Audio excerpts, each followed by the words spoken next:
Hello বন্ধুরা, জ্যোতি দিদির রান্নাঘরে আপনাদের সবাইকে স্বাগত। কালকে যে দই বসিয়েছিলাম, দেখেন দইটা কত সুন্দর বসেছে। এখন কাপড়টা সরিয়েছি, এই যে দেখেন বন্ধুরা, কত সুন্দর দইটা বসেছে।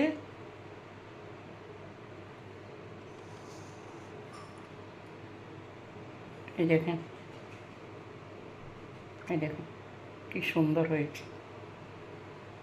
আমার দুধটা বেশি ঘন হয়নি, একটু পাতলা রেখেছি। দেখেন মিষ্টি দই বানিয়েছি। আপনারাও এইভাবে বানিয়ে খাবেন, দেখবেন খুব ভালো লাগে। কেউ দুধটা একটু হালকা করে, কেউ দুধটা একটু ঘন করে। আমি একটু হালকা করেছি।